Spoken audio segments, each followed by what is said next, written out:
Hello, friends and loved ones. We are gathered here today because I want to take a stab at making a super good team for killing dem bosses.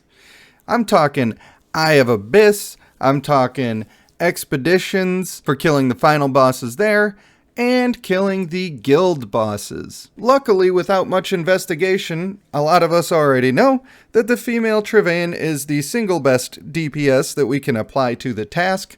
She will out DPS everybody. Literally everybody when it comes to fighting a boss, and the reason is because of her beautiful passive that states the third attack or skill on the same target will deal additional true damage equal to a percentage of the target's max health. I believe that goes up to 2% at max level. And so this is the entire thing that we're going to base this whole team off of, because it is just the single best thing that you can use to try to kill these bosses or farm damage on them. So as we're reading through, we can see that we cannot scale this at all through strength, and I don't believe that we'll be scaling it from total damage buffs either. Of course, it would take some extra testing for me to be absolutely positive of that, but that is the assumption that I am going to work under for creating this team. And so the way that I can scale this damage is to trigger it more often, and the way I can trigger it more often is through attack speed. So obviously, Agile is going to be on our trait list, because she's a Trevain. We ain't even gotta worry about it. Another way that we can get some attack speed is by using her ultimate. She enters a focused state, reducing damage taken and increasing attack speed by 15%. And it also increases strength considerably, which is cool, but like I said, her best damaging ability for what we're doing doesn't actually even care about that. We're just looking for the attack speed, but it is still good enough that it is worth it for us to put focused on her so that she is using her ultimate as fast as possible to get as much attack speed as possible. And then we have our active skill, which the wording here is a little bit weird. I feel like this will only count as one of the 3 attacks to get your proc off, but it's irrelevant anyway. We can't do anything to really change how that's scaling, so we're not going to worry about it. Also with bosses, they can do some pretty big hits, so energetic is still going to be huge for us. But now we need to consider who we can pair her with that is going to give us a little bit of an increase on that passive, so we can use it as much as possible. Number uno, we are going to go with the male White Eyes. And the reason that we're going to go with the male White Eyes is that his totem increases attack speed by 20%. More attack speed, more procs. We're happy. When we look at our female Lionstone, this is not worded correctly. You can see we're looking at her ultimate here. It says it increases all teammates' strength and attack speed by 314 whatever percent that I'm at right now.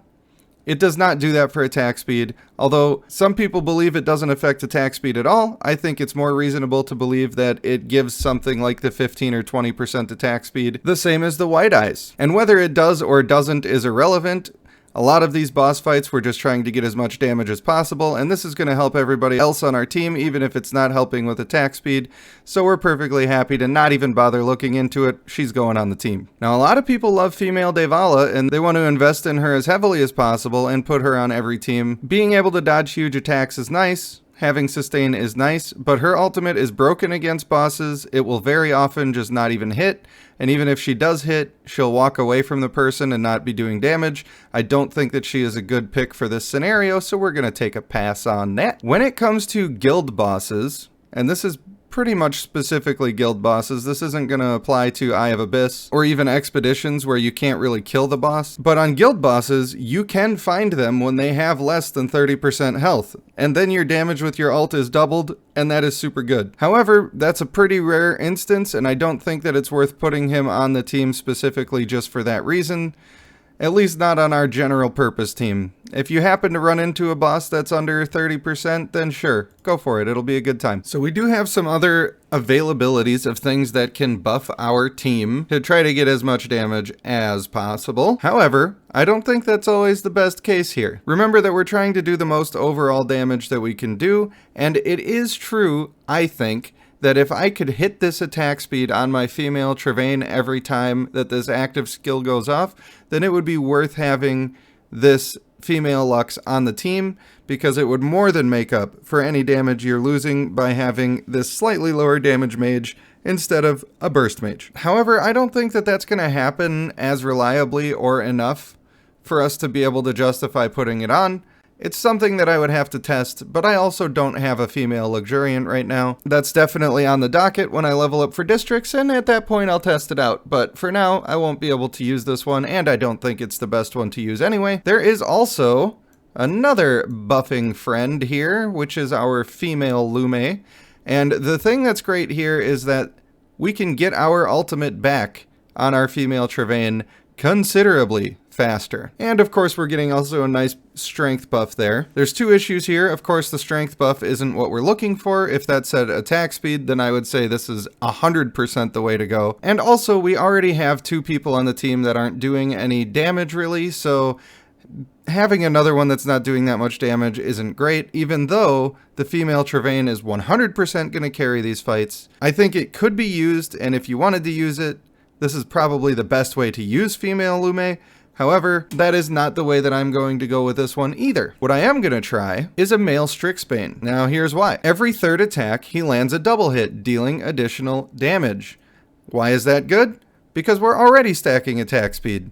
We're already taking advantage of making that stronger. That's great. His ultimate, he cannot be targeted, and he does 4 attacks, dealing kind of a crazy amount of damage. That's actually a lot of damage. And the strength on the Strixbane is not the highest in the game, but it's fairly reasonable. But also, the main reason is that we have his active skill, which is going to increase his attack speed, and each hit will deal additional true damage based on 50% of his attack at max level. We're already stacking attack speed, means we're going to get more procs when that's happening, and true damage is great because we're ignoring the fortitude of bosses, which sometimes they have kind of a lot of. This guy is fantastic for single target damage, and being able to ignore those big attacks with his ultimate is going to be very helpful for us. There's a couple of other ones that I would consider for the team. One of them is our female Tidestorm. She notoriously does a metric buttload of damage. Her normal attack damage is increased by 50%.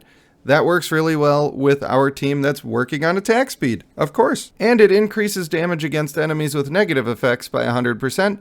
I wish that I knew if the effect from the male Wide Eye's passive would count as a negative effect on them. It is negatively affecting them.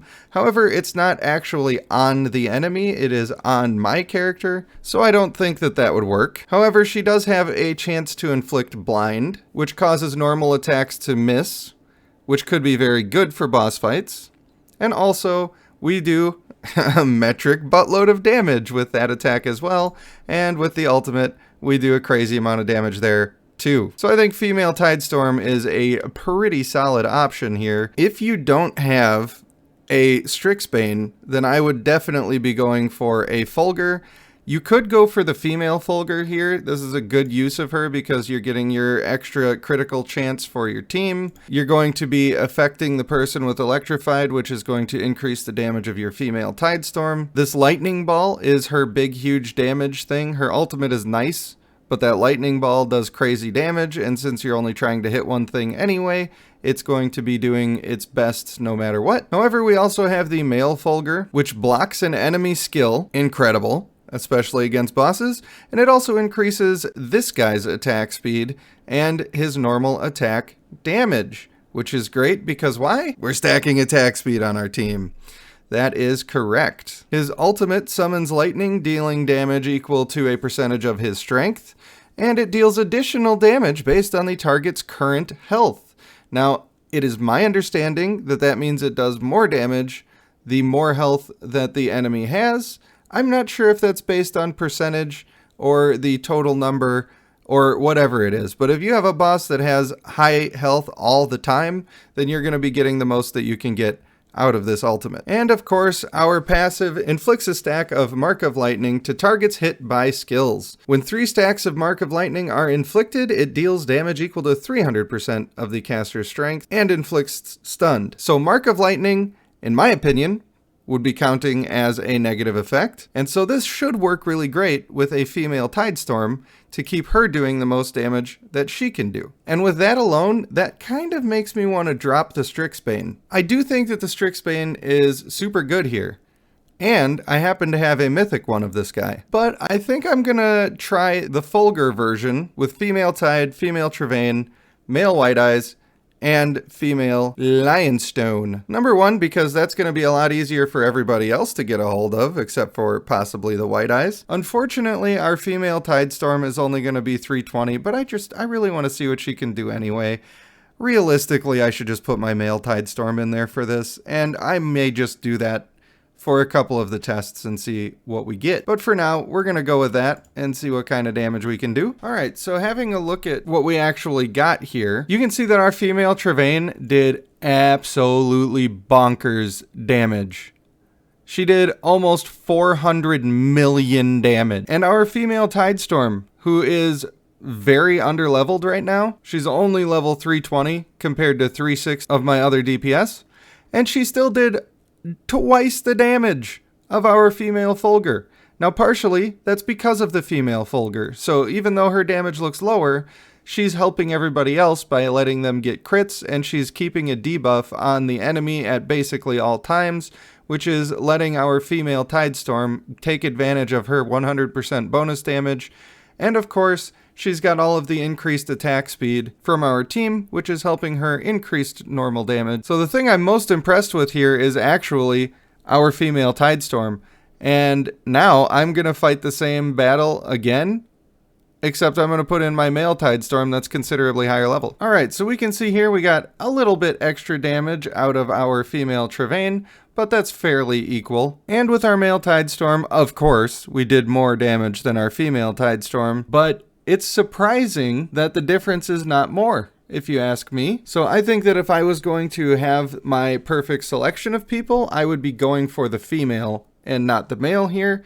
But obviously, for my account, the way that it sits right now, the male is just better. And that's not surprising. He's like 33% bigger of a character, so that's not a surprise. So now I saved this male Karg who is on 1 bar of health right here. I want to see if the percentage that the Tidestorm does compared to my Trevain is going to be even higher here, because he has less than 30% health, so every ult is going to be doing crazy damage. Wow! Now this is a surprising turn of events. I'm not going to lie to you. This is really surprising. Our male Tidestorm, because of the damage bonus that he gets from his ultimate when a character is under 30% health, outperformed our female Trevain. Now, that doesn't make him the starting quarterback or anything. I think the female Trevain is always going to basically do more damage, and if she was equal level, she would have done more damage than him in this round as well. So it's not like he's stealing the #1 spot. However, if you can guarantee that that boss is going to be under 30% health for the majority of the fight, that is really strong. And in those instances, I would pick the male Tidestorm over the female. However, I do think that the Tidestorms in general are super good for this build, especially when you're using the female Lionstone and male White Eyes together. Ideally, I would have a fully leveled up and cool mythic male Folger chilling in my last spot here. I think that's probably just better. The Strixbane would be great, and I think individually he's better than the Folger for this fight and for boss fights in general. But bringing hulking to the table and allowing the debuff that's going to increase the female Tidestorm's damage, I think that's the way to go. That's the team that I want to try to build for conquering that sort of situation, but Ascension materials are tricky. So I would very much like to hear your thoughts on these boss fighting teams. This is just an idea of a team that I had while I was eating supper. Thought I'd log on and give her a go and see what happened. And I would like to know what you guys think are the best units. I think that female Trevain is not really debatable, but the team around that is what I would like to discuss and learn, and maybe you can teach me a thing or two, or maybe we'll find a consensus and we'll all grow and learn together, which is the whole point of this channel. So if you want to be part of a community like that, hit that subscribe button. But for now, I want to thank you for watching the video. I have been RagePanda1, and I will see you in the next one.